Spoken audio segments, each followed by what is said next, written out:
We are told within the book of Isaiah, chapter 8 and verse 16, bind up the testimony, seal the law amongst my disciples.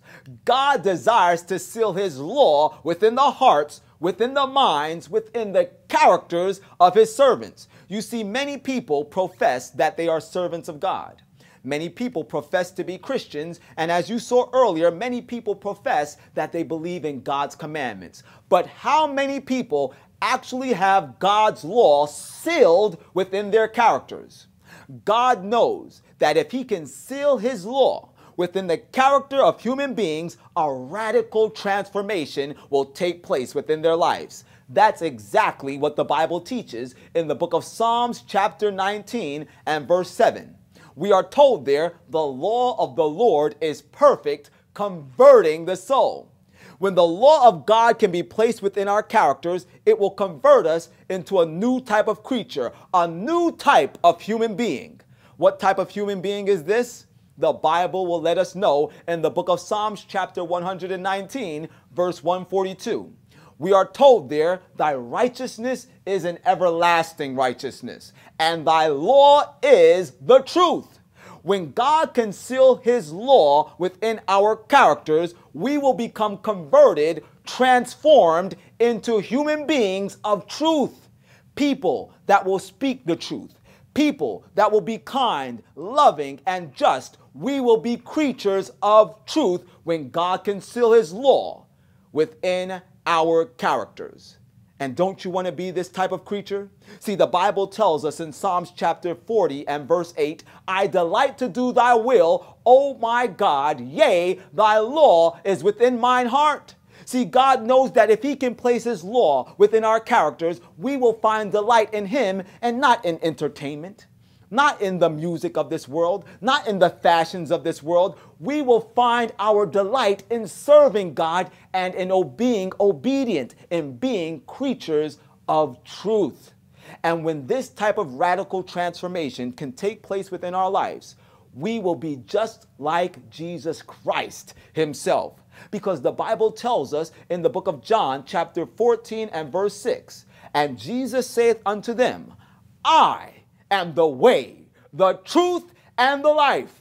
No man cometh unto the Father but by me. When God can place his law of truth within our character, we will be converted into creatures of truth, meaning we will be just like Jesus, who is the very embodiment of truth itself. Awesome, isn't it? And God is looking for human beings that he can make just like Jesus before he will allow the winds of destruction to be let loose on planet Earth.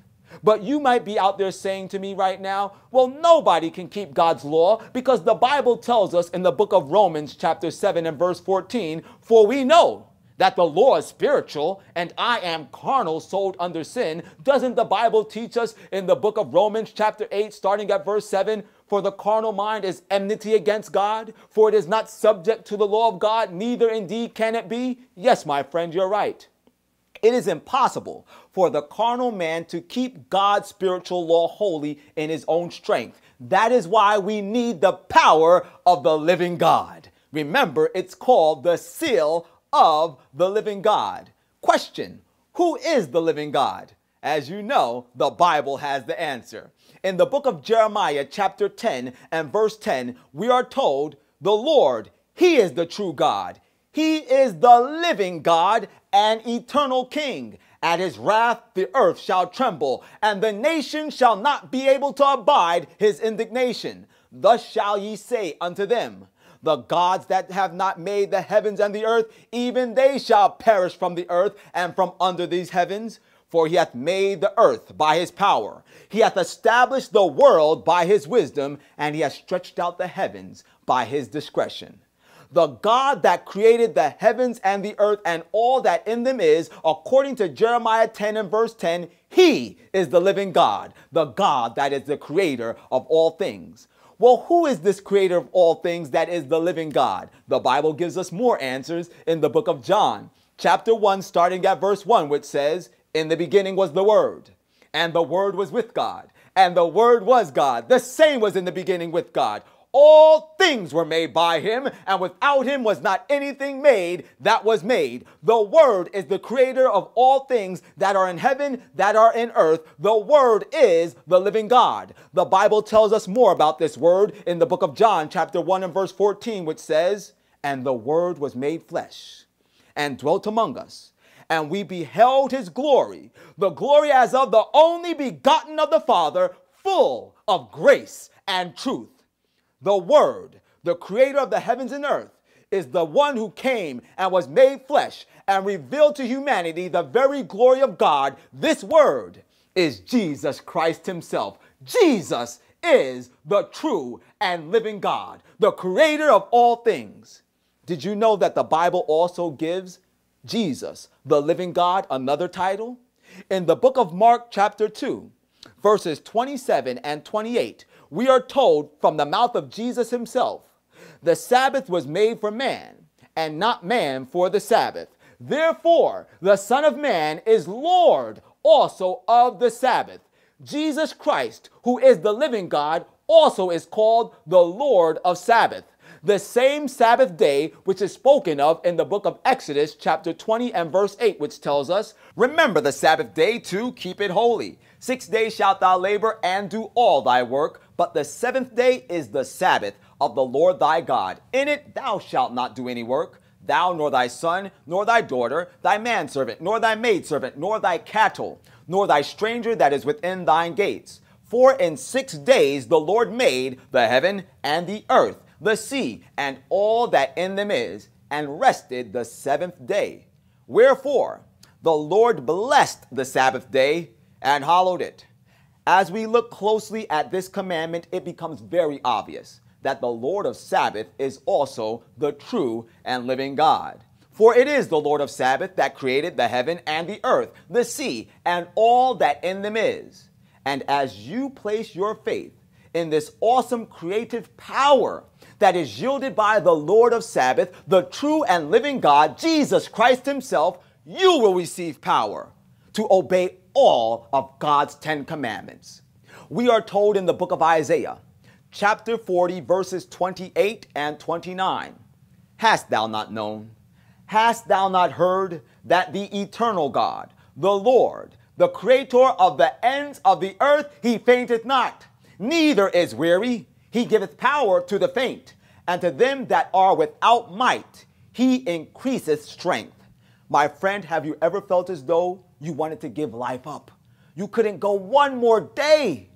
Have you ever felt like you were going to faint under the great weight of the burden and guilt of sin?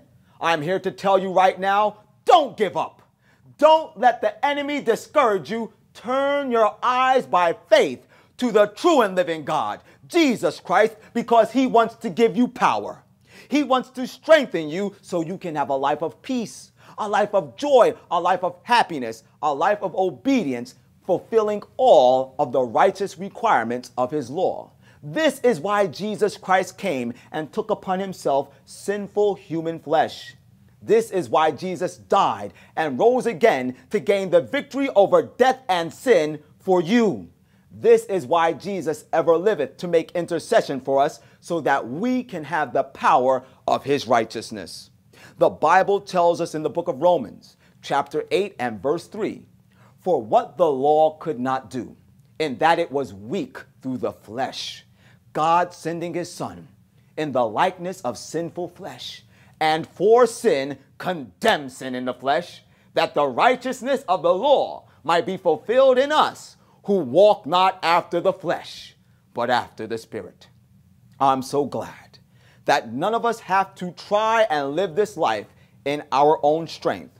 The true and living God not only has power to create, the true and living God has power to recreate us into his holy image. And this is why the fourth commandment, which is the Sabbath commandment, stands out above all of the other 10 commandments as the seal of the living God. For it is the only commandment that identifies who the God of the 10 commandments is. And that God is the true and living God. Did you know that God gave us the Sabbath commandment as a perpetual reminder that it is only by His creative power that we can live lives of holiness? The Bible tells us in the book of Ezekiel, chapter 20 and verse 12, "Moreover also, I gave them my Sabbaths, to be a sign between me and them, that they might know that I am the Lord that doth sanctify them." The true and living God, the Lord of Sabbath, Jesus Christ, is our only hope of holiness. He is our only hope of obedience to the law of God, and it is by His strength that we can receive the seal of the living God in our characters. And ladies and gentlemen, we need to have this experience. Very shortly from now, the four winds will be let loose. Destruction will come upon planet Earth, but God has made a way for us to be sealed up so that our salvation can never be stripped from us.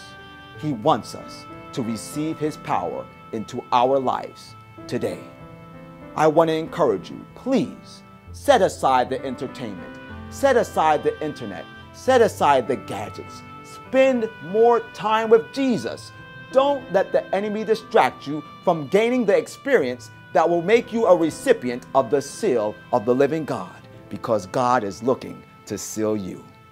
As always, this is the Forerunner, and whether you like it or not, the truth is the truth.